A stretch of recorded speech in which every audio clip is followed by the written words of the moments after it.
Sangat konyol kalau orang mengatakan tidak ada masalah, saya disiksa dulu di neraka, toh akhirnya saya akan masuk ke dalam surga. Ini perkataan syaitan yang akan menyesatkan setiap mukmin yang akhirnya menganggap remeh dosa.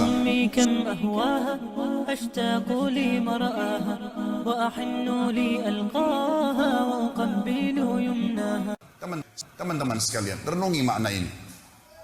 Kalau seseorang di antara kita mengambil korek gas yang biasa dipakai bakar oleh teman-teman kita mungkin yang masih merokok.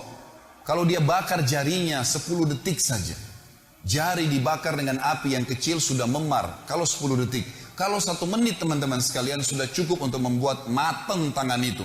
Dan perlu operasi untuk diperbaikin.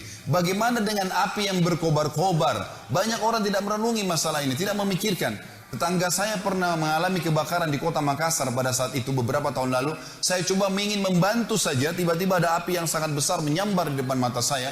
Dan saya membayangkan bagaimana kalau api itu subhanallah menyambar tubuh saya bisa hangus seketika pada saat itu. Tapi alhamdulillah Allah masih selamatkan. Tapi saya jadikan sebagai pelajaran. Api yang berkobar teman-teman sekalian luar biasa.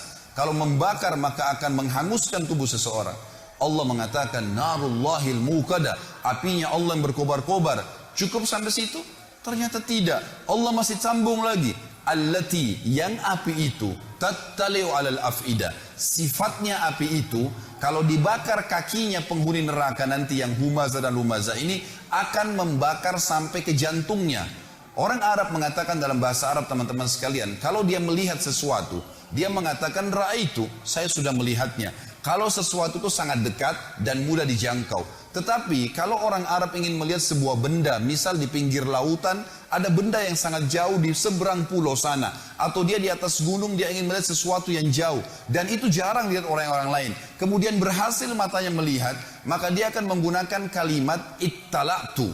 Saya berhasil melihatnya, target yang sudah susah dilihat oleh orang lain. Makanya dalam baca buku pun dikatakan ittala'tu. Saya berhasil melihat sesuatu informasi yang saya butuhkan. Allah menggunakan kosakata ini. Sifat neraka tadi, api yang berkobar-kobar hutama itu, kata Allah allati yang tattali'u ittala'a, sampai pada target alal afidah, ke jantung manusia. Kata para ulama tafsir, kalau dibakar kakinya langsung ke jantungnya terbakar. Padahal kalau rasional kita datangkan manusia dan dibakar teman-teman sekalian, yang terakhir terbakar jantungnya karena diselimuti oleh kulit, otot, tulang dan seterusnya. Cukup sampai situ? Tidak lagi. Allah masih sebutkan agar orang betul-betul meninggalkan perbuatan buruk ini. Setelah dikatakan allati tattali'u 'alal af'idah, innaha, sesungguhnya api itu alaihim muqsadah, terhadap mereka melengket atau melekat. Muqsadah bahasa lainnya adalah multasiqah, melekat. Kalau ada api teman-teman sekalian, kita dilemparkan, disemprotkan api, lalu api itu tertarik kembali, kita rasakan panasnya tapi cuma sebentar. Tetapi kalau tubuh kita diberikan bensin, lalu disemprotkan api sehingga api itu melekat di tubuh kita, maka akan terus terasa panasnya.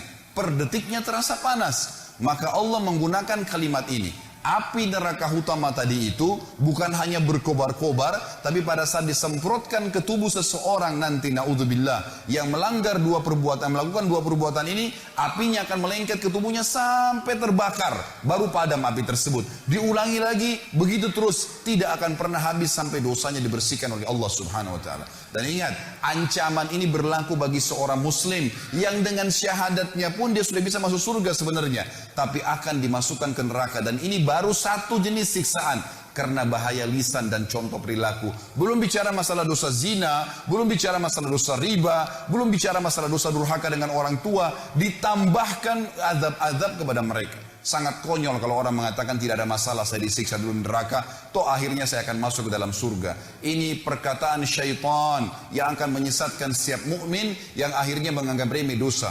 Subhanallah, Allah mengatakan sesungguhnya api itu sampai ke dalam jantung manusia dan api itu melengket pada mereka. Inna alaihim muqsadah. Tidak cukup sampai situ teman-teman sekalian. Allah menutup surah ini dengan kalimat, kata ulama, yang luar biasa. Kalimat ini menandakan siksaan yang luar biasa, tidak bisa dibayangkan.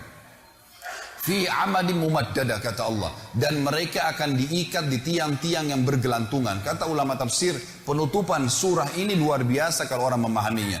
Rasionalnya begini, kalau masjid ini kita tutup semua, tidak ada lubangnya sedikit pun, lalu kemudian kita bakar dengan api teman-teman sekalian, ada orang yang mau dibakar di sini, nggak diikat di tiang, dibiarkan dia berlari-lari sana sini, tapi penuh dengan api ruangan ini. Pasti dia akan mati terbakar, tapi ada jeda. Pada saat dia lari ke sana, dia lari ke sini, ada jeda, dia tidak rasakan panasnya api. Kalau ada orang kita ikat di tiang masjid ini, lalu kita bakar, ditutup semuanya, dia nggak bisa lari karena terikat, juga masih ada jeda di mana dia bisa menginjak-injakkan kakinya ke lantai sehingga api dari bawah kakinya padam. Memang dia terbakar, tapi masih ada jeda di mana dia tidak rasakan panas. Tetapi teman-teman sekalian, renungi makna ayat ini, namanya tadabbur, mengambil hikmah dan hukum yang Allah inginkan. Kalau kita tancapkan tiang di atas atap masjid ini, ditancapkan tiang seperti misalnya tiang lampu yang besar, lalu kita ikat seseorang di situ, kemudian dibakar ruangan ini, dia bergerak kiri kanan pun tetap akan merasakan panasnya api siksaan tersebut per detiknya. Dan ini kata ulama adalah makna yang luar biasa, mengandalkan sudah cukup seorang muslim meninggalkan dosa ini, saudara.